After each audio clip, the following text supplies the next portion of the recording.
My name is Sonal Satish Kavre. I study in second class.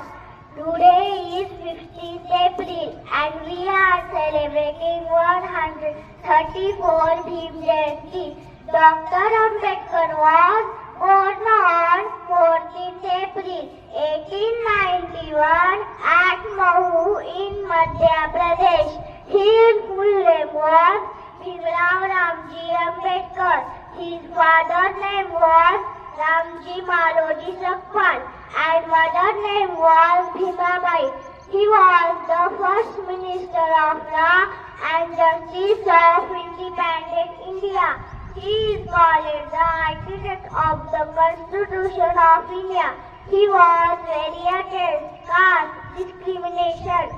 Dr. B.R. Ambedkar was a brilliant student, studied for a doctorate in economics from London University and Columbia University. He was a scholar and very well reputed person. He was given the title of Bharat Ratna in 1990.